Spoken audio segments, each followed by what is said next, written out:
Hi, my name is Ophi YouTube Videos. I am a feminist and a lesbian. I make conversational commentary videos about both of those things. And did you know that I have a Katniss flower tattooed on my arm?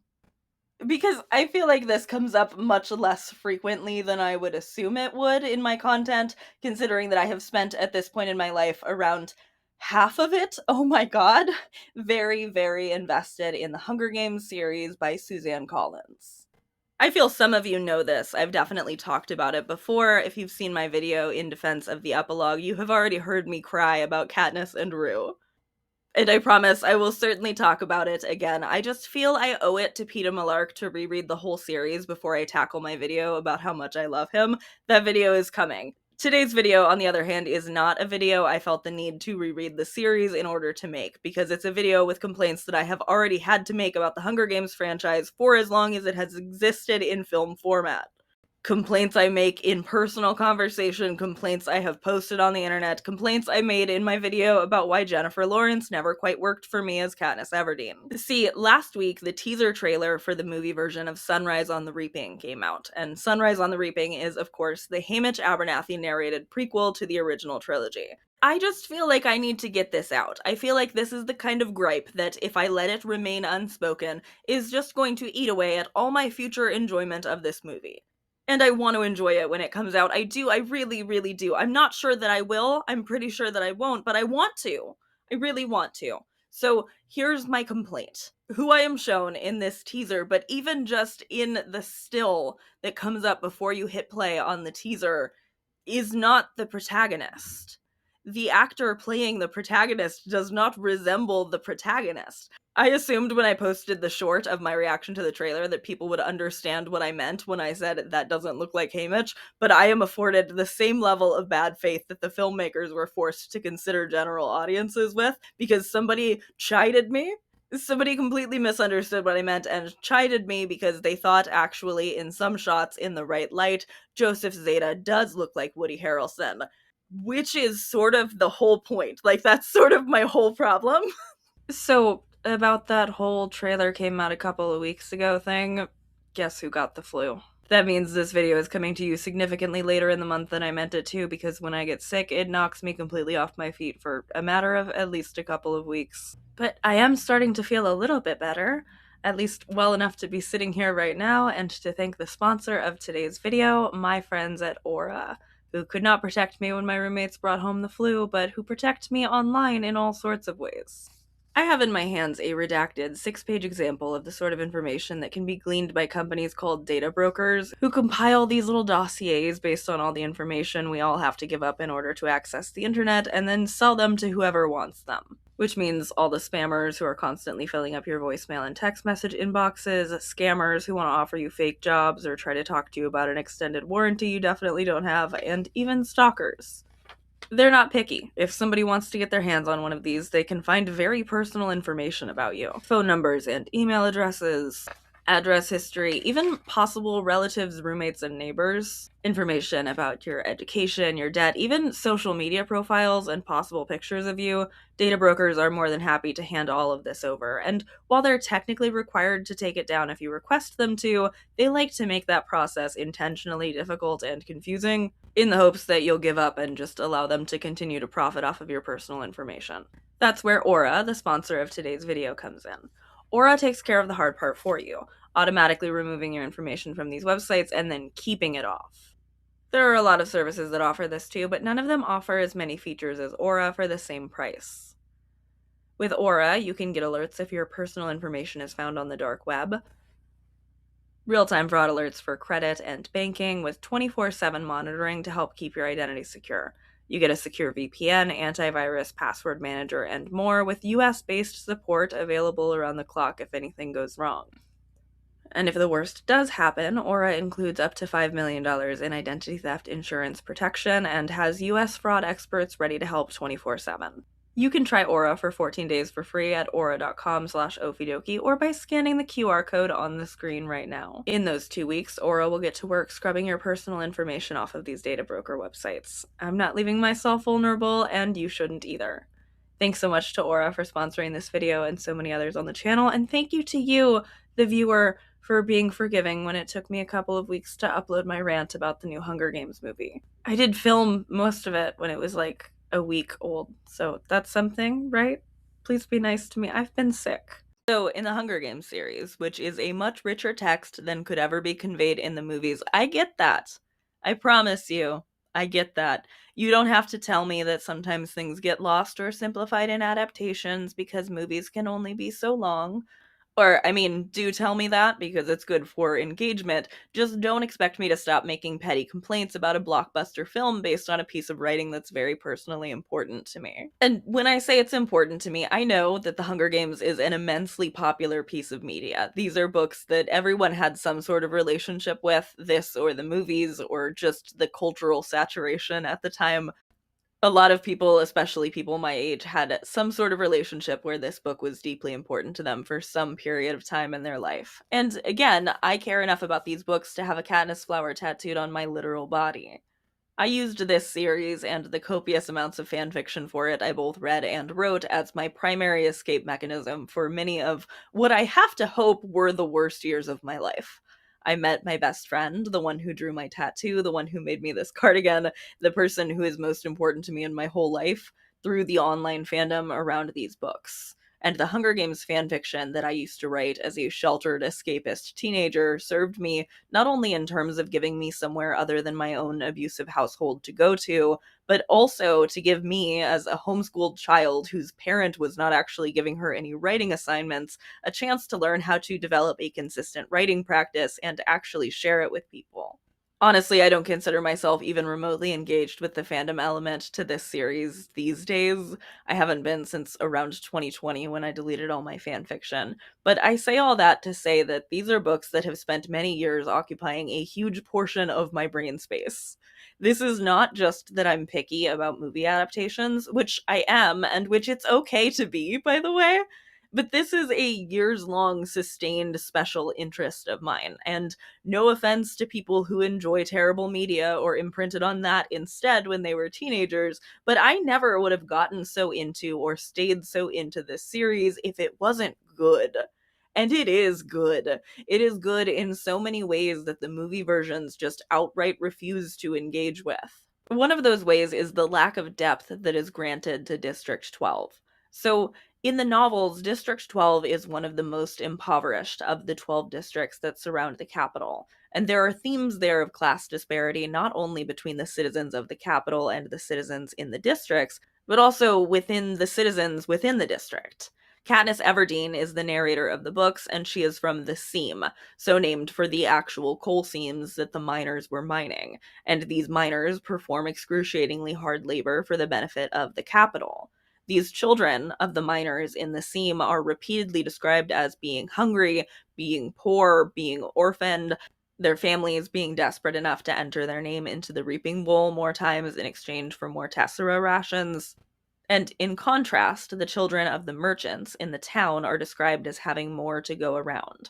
Part of this could also be impacted by Katniss's own limited perspective as our narrator. There's a great moment in the first book when Katniss and Peeta are in the cave in the arena, and there's mention of a pastry made at Peeta's family's bakery with goat cheese. Peeta mentions only ever eating it when it is too stale to sell, and Katniss is surprised by the realization that even being a merchant child isn't all she expected that it would be. There is still a very tangible difference there, of course. Peeta is implied to at least have food around. It's just not fresh and not accessible to him. And I'm sure anybody would prefer eating stale pastries over going hungry. But this is a commentary that is so interesting to me, and it is only interesting when these class divides in the books are actually being explored. And I don't understand how anybody could pick up the difference between the seam and the town from these movies. I'm sorry, I just don't. Katniss is the first Seam character we really get to know. Katniss looks like her father, and she looks like Gale, who is also the child of a coal miner. But Katniss, of course, famously also has a younger sister, right? Her sister Prim, who takes much more after her mother, who grew up in town, the daughter of a merchant. She left her family's apothecary in town to marry Katniss's father. And Katniss's mother and younger sister are both described as light, blonde, and fair in contrast to Katniss's description of herself as having olive skin and dark hair. And this also carries so much with it in terms of Prim as the representation of youth and innocence, something so sacred to Katniss and that she wants so badly to protect, that she sees as a good in someone else that would not be attainable to herself even when it is present there.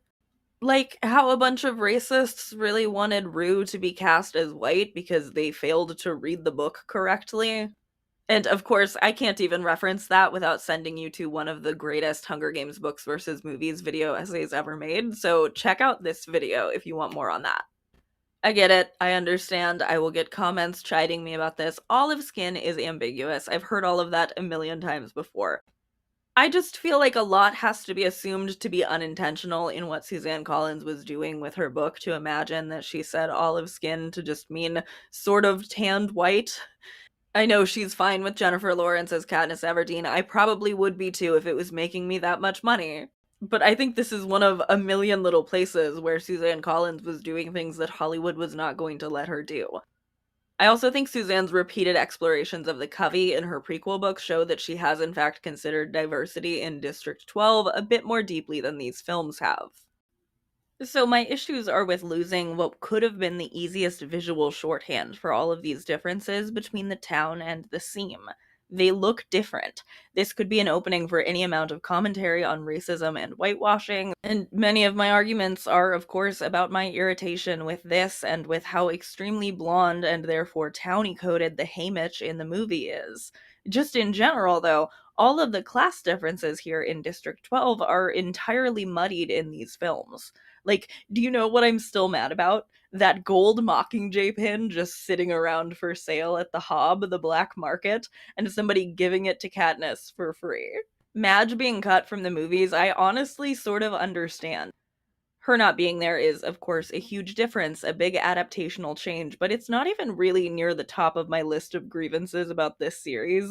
But also, oh my god, without Madge being here, and without her being the one who gave Katniss the Mockingjay pin, Maisley Donner as a character is going to fall a lot flatter, I fear. But anyway, the thing is, Katniss Everdeen is poor, and I get that somebody would still leave these movies understanding that Katniss is poor. I get that. But the thing is, Katniss's people are poor too. Her community is poor. That is an important thing going on here. But the movies rock the socioeconomic structure of District 12 so completely that something like the pin that Gail Hawthorne in the book sneers at the mayor's daughter for wearing on Reaping Day is just a casual gift between two of the only characters in the scene we get to spend much time with outside of Gail and Haymitch. And I do have to mention Haymitch here. I get that we're going to see him living there and all, but I'm not sure how obvious it's going to be that that is the same place Katniss lived. Haymitch is, of course, also from the Seam, and he's described in the books as looking as such. He's described as having dark curly hair, and even though it isn't even Woody Harrelson's actual hair in the original movies, he was given a straight blonde wig, which to me, just as much as casting Katniss Everdeen as a white girl, throws the entire balance of the possible commentary here off kilter. Haymitch now looks like Peeta. Haymitch looks more like Peeta than Peeta looks like Peeta. That's not new. This is, of course, a 13-year-old grievance at this point. But again, we are doing a prequel. We're doing a prequel, and when it came time to cast somebody to portray Haymitch, they just cast based on Woody Harrelson in a blonde wig. Just a blindingly blonde man. Which I also feel like might be confusing to audiences right on the heels of the President Snow prequel being about a very blonde, very Mormon-looking guy. Like, could we not have at least gone for a dirty blonde? I would have been annoyed by casting a white blonde guy in this role no matter what. I just would have. I'm sorry. I know some of you are better at accepting bad adaptational decisions than I am, but I would have still been a little annoyed. But there are things here where, to me, even a brunette white guy might have felt a little bit less like such a misunderstanding. Because Katniss and Haymitch have so much in common. They have so many shared experiences, so many of the same thought processes. They share the place they lived and the way they lived in it. And I feel like not only is the commentary ruined, but also so are so many of these connections between those two characters. Because Haymitch Abernathy looks like he's one of the towny kids. And while he and Peeta do have a lot in common. It's not so much so that movie watchers should be watching this guy and thinking PETA when they should be thinking Katniss. Although, I guess the movie's just barely even focused on PETA anyway, so maybe audience viewers are not going to be thinking about PETA. Maybe they have forgotten that PETA even exists by the time they watch these prequels. I don't know. Everyone's going to tell me that I'm underestimating movie audiences again, and I am, but I still think that doesn't mean that the studio isn't underestimating them too. Another thing that's frustrating about all of this being lost in translation in the movies is that the timeline of the books gives us a really interesting look in how the seam that Katniss grew up in is different from the seam that Haymitch grew up in.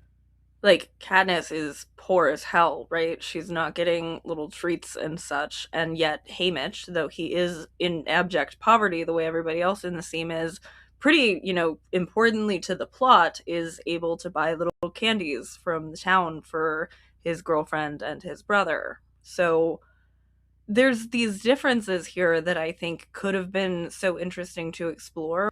To see the crackdown following Haymitch's victory, to see the differences between the way District 12 was portrayed in the Songbirds and Snakes movie versus this one, and instead, I don't know. I guess they're gonna tell us explicitly that he's living in the poor part of town, but it's gonna be kind of difficult to follow, I feel like, if you haven't read the books, in a way that it didn't need to be difficult to follow, because they could have just done a better job adapting it 14 years ago. Gary Ross, when I get you.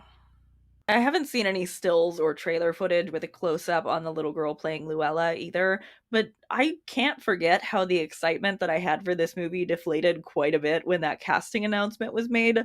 I have nothing against this actress. I'm sure she's going to do a great job. She's cute. She's probably going to do well with what she's been given, but she's not supposed to look like that.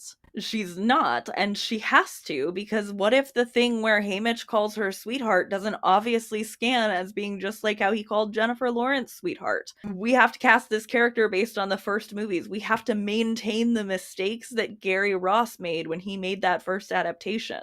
And I do feel similarly, if more baffled than I am just resigned and frustrated, about the decision for the math whiz statistic running character to be portrayed by an Asian actor.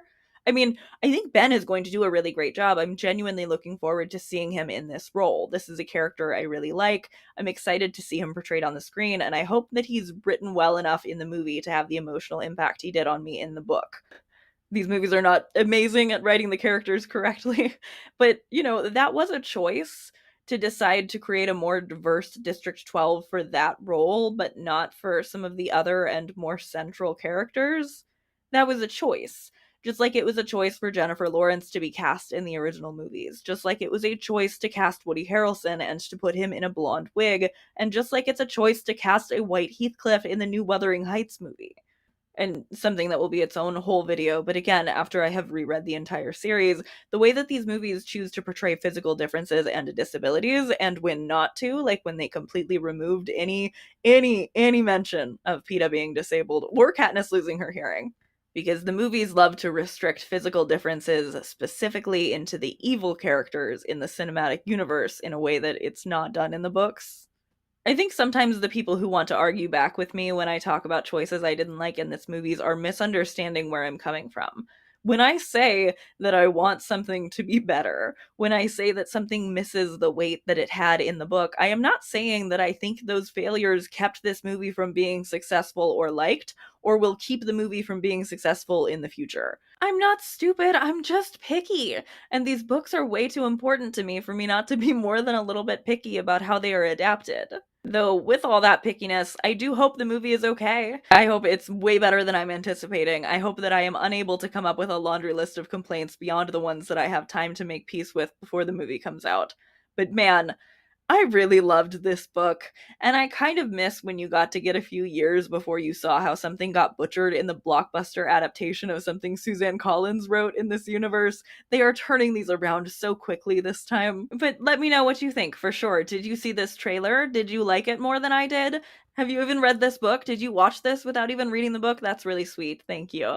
I know a few of you have said that you read this book specifically because of me, and I'm sorry. Again, I'm the kind of person who has a Hunger Games tattoo. I can't pretend like that doesn't make me very, very happy. As I've already mentioned, I will be rereading the series in the new year, and that's something that I'm going to be doing with my Patreon friends. If you're interested in joining along with my reread, maybe join over there. I haven't quite started yet, but I'm gonna do it.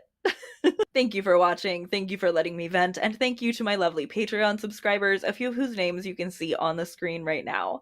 In addition to my original thoughts on Sunrise on the Reaping and my future thoughts on my reread, Patreon gets a few extra videos from me a month, behind the scenes bonus content while I work on my longer videos, and it is a great way to help support me financially. Thank you also to my lovely YouTube channel members and to everyone else who has supported me via one-off donations like coffee or super chats or with super thanks. It makes such a huge difference and I appreciate you so much. Thank you so much to my lovely graphic designer Marty McFlone for my thumbnail. This uses fan art from Tumblr user CamRLArt. I thought it was perfect. I think it looks so much like how I imagine Haymitch. I'll be back soon. Bye.